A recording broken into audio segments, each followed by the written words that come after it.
Value Zone Hyper Mart Nandamuri Balakrishna గారిచే November 28న నాచారంలో గొప్ప ప్రారంభం. ప్రెసెంట్ నాతో పాటు దిల్లున్న మనిషి దిల్ రమేష్ గారు ఉన్నారు.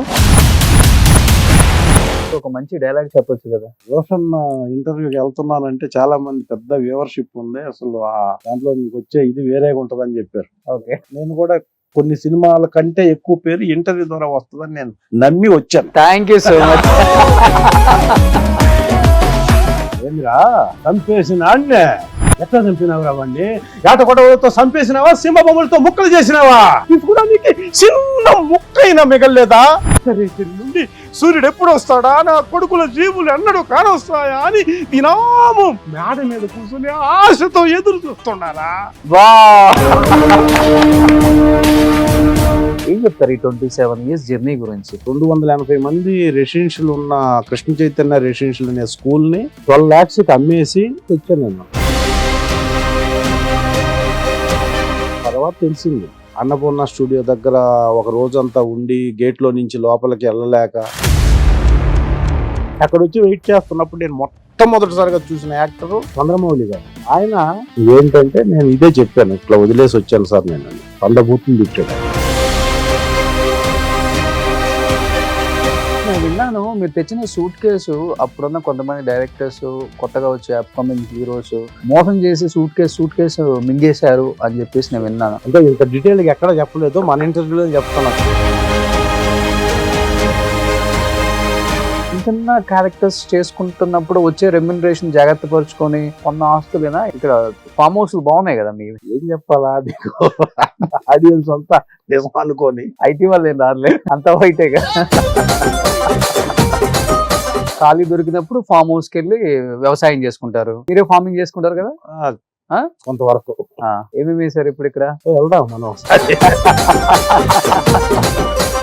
ఎన్ని ఎకరాలు అది ఫామ్ హౌస్? అది ఏదో ఏదో బతకడానికి ఉందంటే అవన్నీ బతకడానికి హైదరాబాద్ లో 1/2 ఎకరం చాలు. హలో అర్జున్ గారు, పుష్ప 2 జరుగుతుంది. ఎలా ఉండబోతుంది? భారతదేశానికి టచ్ అవుద్ది సినిమా. థర్డ్ పార్ట్ కూడా ఉంది, థర్డ్ పార్ట్ కి వెళ్తుంది కాబట్టి కదా. పుష్ప 3 కూడా ఉందా? ఉదయ్ కిరణ్ గారు మీరు మంచి ఫ్రెండ్స్. ఉదయ్ కిరణ్ గారు వల్ల చాలా ఆఫర్స్ దిల్ రమేష్ కూడా వచ్చాయని ఒక టాక్. ఎలా ఉండేది మీ ఇద్దరి మధ్య ఆ బాండింగ్? ఏ బ్యాక్గ్రౌండ్ లేకుండా వచ్చి ఫట్ స్టార్ రేంజ్ కి వెళ్ళిన హీరో. చనిపోయే మూమెంట్ లో ఏమన్నా కాల్ చేసి మాట్లాడటం కానీ? అప్పటికి రేంజ్ వెళ్ళిపోయింది టాప్. నాకు ఉదయ్ కిరణ్ గారు, శ్రీహరి గారు ఇప్పటికి అనుకున్నా కూడా నా miracle death size. Hi, hello, welcome to Suman TV. నేను మీ రోషన్. ప్రెసెంట్ నాతో పాటు దిల్లున్న మనిషి దిల్ రమేష్ గారు ఉన్నారు. సో దాదాపు ఇండస్ట్రీకి వచ్చి 27 సంవత్సరాలు, 100 పైగా సినిమాలు, అసలుకి ఇండస్ట్రీలో ఎటువంటి బ్యాక్గ్రౌండ్ లేకుండా ఇండస్ట్రీలోకి అడుగు పెట్టి ఆ స్టార్ ఈ స్టార్ అని తేడా లేకుండా ప్రతి ఒక్క స్టార్ తో యాక్ట్ చేసిన ద వన్ అండ్ ఓన్లీ కరడు కట్టిన విలన్. సో ఎలా ఉన్నారు రమేష్ అన్న? Fine, thank you. Thank you అన్న. సో యాక్చువల్గా ఎన్నో ఇయర్స్ నుంచి అనుకుంటున్నాం మనం. అవును, ఎందుకంటే హీరో అయినా 1 గంట, విలన్ అయినా 1 గంట లేటుగా వస్తారు, హీరోయిన్ 1 గంట లేటుగా వచ్చిన ప్రాబ్లం ఉండదు. ఈ బ్యాచ్ ఉంటారు కదా, మెయిన్ విలన్ బ్యాచ్ లో మీరు ఉంటారు కాబట్టి మీరు పక్కా సెట్ లో ఉండాలి. అది ఒక కాంపౌండ్, అన్ని కాంపౌండ్లలో ఉన్న హీరోస్ తో యాక్ట్ చేసే మంచి అవకాశం కలిగిన ఏకైక ఆర్టిస్ట్ అంటే వీరని చెప్పుకోవచ్చు. సో కుదరలా టైం ఇప్పటి వరకు కూడా, ఆయనకి షెడ్యూల్ గ్యాపే లేదు. ఒక 300 సినిమాలు చేసి ఉంటారన్నా?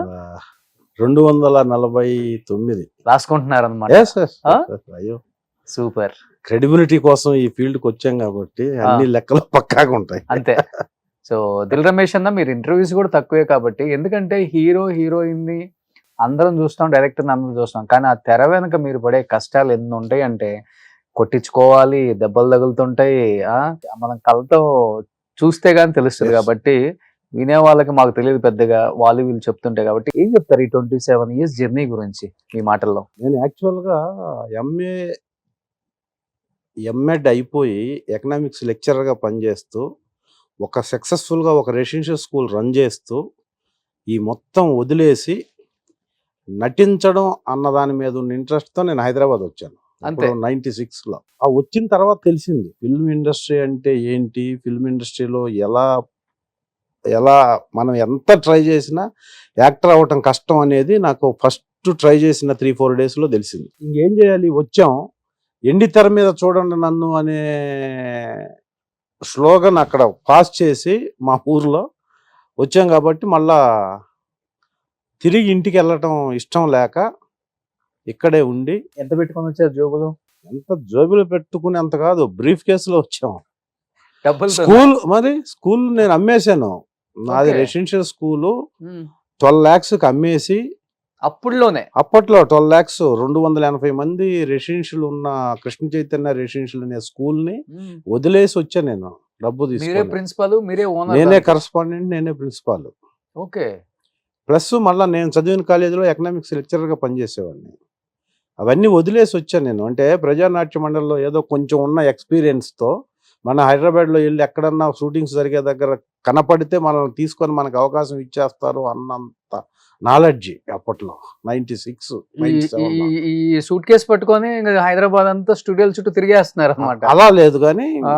వచ్చేసి నేను ఒక ఫ్యామిలీ, ఒక డబుల్ బెడ్రూమ్ ఫ్లాట్ రెంట్కి తీసుకొని అంతా సెటప్ చేసుకొని ట్రై చేద్దాం. ఇంకా ఇప్పుడు డెఫినెట్గా మనకి పెద్ద టైం ఏం పట్టదు, వెళ్ళిపోయి ఏదో డైరెక్టర్ కనపడితే మన క్యారెక్టర్ ఇచ్చేస్తాడు, మనకి ఎలాగో స్టేజ్ ఎక్స్పీరియన్స్ ఉంది కాబట్టి చేసేస్తాం, బ్రేక్ వచ్చేస్తుంది, అసలు ఇంక మనం అంతా స్క్రీన్లో కనపడటమే ఊర్లో అన్న ఫీలింగ్తో వచ్చాం. అన్నిటికి మించి సూట్ కేసు ఉంది.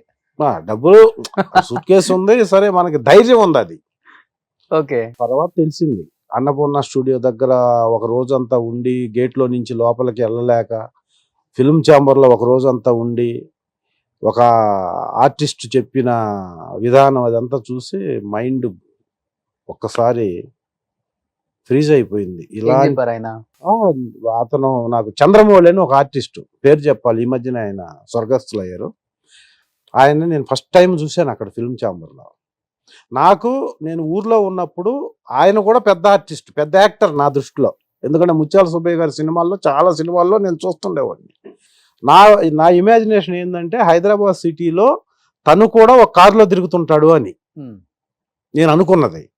నేను ఫిల్మ్ ఛాంబర్లో ఒక గేట్ దగ్గర అన్నపూర్ణ స్టూడియోలో ఒక రోజంతా వెయిట్ చేసి, ఇది కాదు, ఇది ఎవరో చెప్తే ఇక్కడ ఉంటే ఉపయోగం లేదు, ఫిల్మ్ ఛాంబర్ అని ఉంది, అక్కడికి వెళ్ళు, అక్కడ ఫిల్మ్ ఆఫీసులు ఉంటాయి, అక్కడ మీకు డైరెక్టర్ వాళ్ళు కనపడిస్తారని చెప్తే అక్కడ వచ్చి వెయిట్ చేస్తున్నప్పుడు నేను మొట్టమొదటిసారిగా చూసిన యాక్టరు చంద్రమౌళి గారు, పెద్ద ఆయన లోనా మీద వచ్చాడు.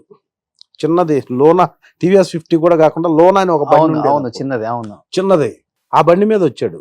నాకు ఆయన చూడగానే విత్ ఇన్ సెకండ్స్లో ఫీజులు ఎగిరిపోయి, ఈయన లోనా, అసలు ఆయనైనా కాదా అని చెప్పేసి దగ్గరికి వెళ్ళి కన్ఫర్మ్ చేసుకొని, ఆయన తెలిసిన తర్వాత ఆయన బూతులు తిట్టి నన్ను, సార్ మీరు యాక్టర్ కదా అని అంటే, అవును అయితే ఏంటని ఆ సిసి ఆఫీస్కి వెళ్ళి మళ్ళీ వచ్చిందా గంట సేపటికి వస్తే అప్పటి వరకు వెయిట్ చేసి ఆయన అడిగితే, నువ్వేంటంటే నేను ఇదే చెప్పాను, ఇట్లా వదిలేసి వచ్చాను సార్ నేనని. 100 బూతులు తిట్టాడు ఆయన.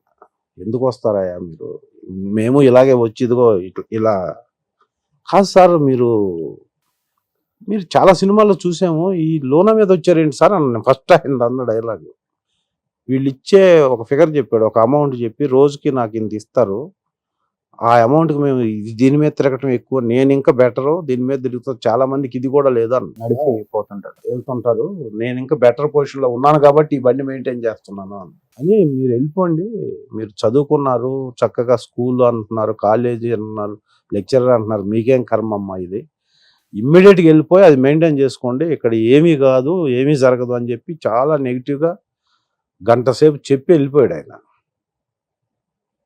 సో అప్పుడు ఏం చేయాలని అర్థం కాని పొజిషన్లో ఏదో ఒకటి చేయాలి సిటీలో ఉండని, ఇమీడియట్గా ఎడ్యుకేషన్ క్వాలిఫికేషన్ ఉంది కాబట్టి సోమాజీ కూడా ఈనాడులో జూనియర్ మార్కెటింగ్ ఆఫీసర్గా విత్ ఇన్ 1 వీక్లో నేను వేరే రికమెండేషన్తో ఇంటర్వ్యూ చేసి ఇంటర్వ్యూలో సక్సెస్ అయ్యి అక్కడ ఎంప్లాయీగా జాయిన్ అయ్యాను.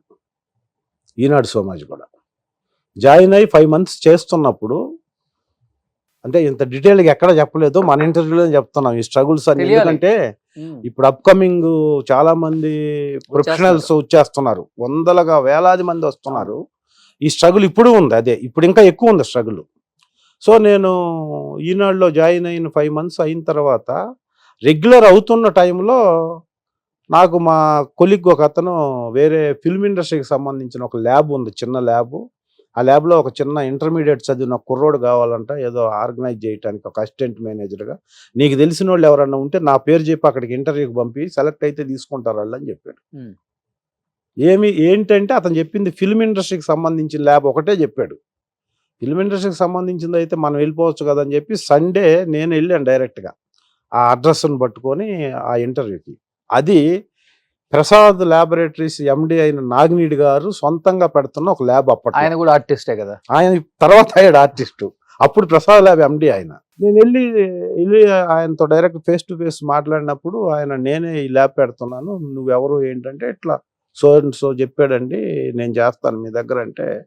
నువ్వేంటి అని అంటే నేను ఈ మొత్తం చెప్పేశాను. ఇంత హైలీ క్వాలిఫైడ్ పర్సన్ నాకు అవసరం లేదు, పైగా నువ్వు అసలు అవసరం లేదు, సినిమా పిచ్చున్నోడివి, నాకు సినిమా ల్యాబ్కు సంబంధించిన వర్క్ చేయాలి తప్ప సినిమా పిచ్చున్నోడు నాకు పనికిరాడు ఇక్కడ, కాబట్టి నువ్వు అన్ఫిట్, నువ్వు వెళ్ళిపో నువ్వు అని చెప్పాడు.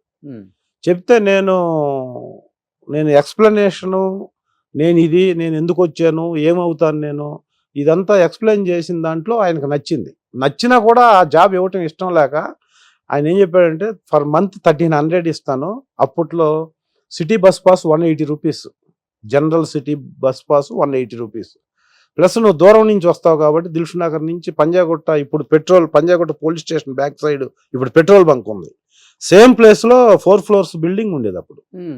ఆ దాంట్లో ఫస్ట్ ఫ్లోర్లో ఆయన రెసిడెన్సీ, గ్రౌండ్ ఫ్లోర్లో ల్యాబ్. ఓకే, ఇంత దూరం నువ్వు రావాలంటే నీకు కొంచెం ప్రాబ్లం అవుతుంది, 180 రూపాయలు బస్ పాస్కి ఇచ్చి 1300 శాలరీ ఇస్తాను, ఏంటి నీ పొజిషన్ అంటే ఎప్పటి నుంచి రమ్మంటారు సార్ అని చెప్పి వితౌట్ ఇంటిమేషన్లో ఈనాడులో ఇంటిమేట్ చేయకుండా మళ్ళీ ఈ ల్యాబ్లో జాయిన్ అయ్యాను నేను, ఇంట్లో కూడా తెలియకుండా. ఏదో ఒక అవకాశం వస్తుంది ఇక్కడ ఉంటే. సినిమా ఇండస్ట్రీ అనేది ఆయనకు చెప్పాను నేను, సార్ నేను వర్క్ చేస్తాను, మీకు కాన్ఫిడెన్స్ లేకపోతే నన్ను ఏ రోజు మానేయమంటే ఆ రోజు మానేస్తాను, మీకు నా వర్క్ మీద కాన్ఫిడెన్స్ ఉండి నేను డెవలప్ చేస్తున్నానని నమ్మితే ఎప్పుడన్నా మీరు నాకు హెల్ప్ చేయాలనుకుంటే నేను ఇది సార్, నేను ఇలా వచ్చాను, ఇందుకు వచ్చానని క్లియర్గా చెప్తే నేను జీవితంలో హెల్ప్ చేయను, చేసినా అది అవ్వదు, ఇక్కడ యాక్టర్ అవ్వడం అనేది చాలా కష్టమైన పని, అది జరగదు, నువ్వు ఎంప్లాయీగా ఉంటానని డిసైడ్ అయితే రా, లేకపోతే లేదని చెప్పి ఆ ఫైనల్గా ఈ శాలరీకి ఎలాగో జాయిన్ అవ్వడని చెప్పి చెప్పాడు ఆయన.